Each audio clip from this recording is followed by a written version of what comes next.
For sure. So I think it's sort of ironic, Caleb, we're talking about this because, again, in 2018, you were a redshirt senior. You tore your ACL during the first week of fall camp. You missed the entire Mhm. season. And I say that it's ironic we're about to talk about it because of what just happened this week in fall Yeah. camp with South Carolina and MarShawn Lloyd, the unfortunate injury. He tore his ACL out for the entire Right. season. But I want to focus on you first. Again, you're a senior. You're a redshirt senior. That happens. And again, it all worked out for you. We're going to talk about it in just a second. Mhm. You got that extra year of eligibility, that sixth year. But at that Right. time, you don't know if you're going to get it. So you go down with a torn ACL. I mean, just talk about not just the physical rehab, but the mental grind that you went through as far as just, getting yourself back into playing shape, rehabbing that injury. I mean, what was that challenge like for you? Because I'm sure that was a major obstacle. That was, to be brutally honest, that was probably one of the worst experiences, especially at that given time that it Mm, happened. Because that was a time when I first got to Carolina that first year.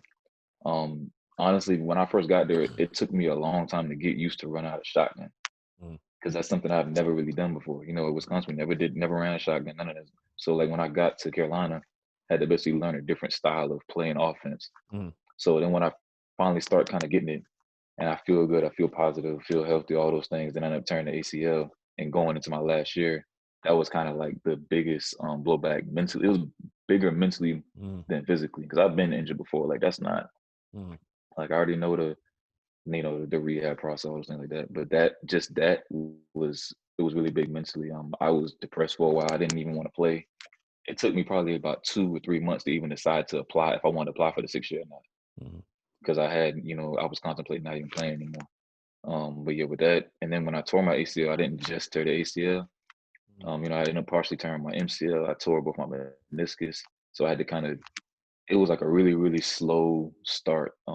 So like just getting into actually getting through the surgery, getting into rehab, was one of those things where it's like you kind of don't really have a chance to wrap your mind about it around it and think. You're just kind of trying not to think about it. If that makes sense. Mm. But it was long and it was hard. I can't even lie to you. No, no, for sure. I mean, I'd imagine so. It Yeah. makes sense. I'll ask you this, Caleb, and I joked around this week because I told somebody I think Will Muschamp is cursed because you look at it just for whatever reason, there's been so many injuries, so many key Right. guys going down with injuries during his tenure at South Carolina. I mean, I don't know what it is. I mean, you let go of Jeff Dillman, and was it even his fault? Is it just bad luck? I mean, is there anything that I mean, again, you tear an ACL, that's not something, that's a freak injury, you know what I mean? But Right. I mean, is there anything that you could pinpoint or that comes to mind when you think of why the injuries happen? Because I mean, is it just bad luck? I mean, has South Carolina just been snake bitten? I Right. mean, it just seems like every single season, especially Yeah. as you get later in the year, it's like 5, 6, 7 guys. I mean, you remember the one year, 2018, basically the whole Oh defense was yeah. injured. The whole That defense. I was mean, what's going on? Is there something in the water? I mean, or is there something to it? I yeah. mean, what's the deal? I honestly couldn't say. The only thing I could really say is just the fact that I think because we've been rebuilding, Mm-hmm. sometimes when you're in the weight room and you're training, you kind of trying to figure out what kind of team you want. So Mm-hmm. offensively, like, are you going to be a up tempo team? So then if you're going to be up tempo team, then you need to, basically you're going to prioritize being in shape, a lot of running, things like that. So I think sometimes we kind of didn't really know what directions we wanted to go. Mm-hmm. So I think that could possibly affect it a little bit. But other than that, I think it's just football. Right. Yeah, it's just been But crazy. Like it's just and obviously yeah, the Marshawn Lloyd thing. I guess fans are tuning in again. Everybody this week was devastated when that news came out. I know Marshawn, a true freshman, but I expect him to have a major role in this offense. But yeah, just give South Carolina fans, I guess, some insight on what he will be going through. And I mean, you obviously came back from it, so it's not like something like we're never mhm, going to see Marshawn Lloyd play again. Like he will get back on the right. field, he will get fully healthy, he will contribute at some point.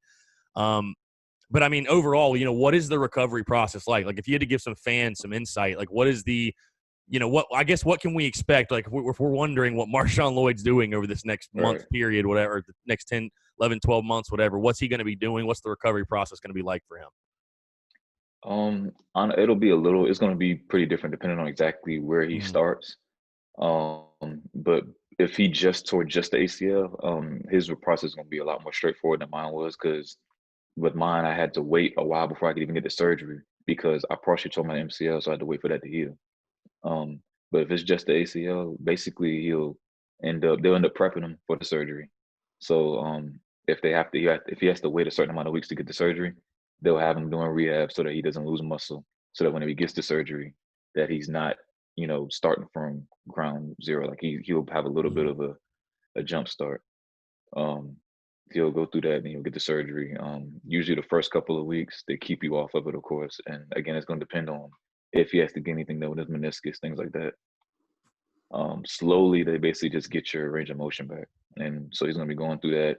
Then he's going to end up, walking on and doing things like that. It's basically just he has to learn how to walk again. He has to learn how to walk again. He has to Mhm. learn how to fire his muscles in a proper sequence when he's walking. Then once he starts running, he'll have to relearn how to fire his muscle sequence again. Um, Basically, just it's almost like you being like it's like a baby. Like you really have to learn how to walk again, use the muscles Mhm. again. They have to focus on all your minor muscles, your quad, like everything around it. They have to make sure that they're it's one of those things where it's real tedious because you can't work one leg and not work the other. Mhm. Because Right. if you notice, a lot of guys tear the other ACL because of that. Mhm. You can't put too much on the other leg. This is one of those things where it's real tedious, but it'll be a slow process at first, and once he starts getting into the point where he's like running and cutting, then he'll be fine.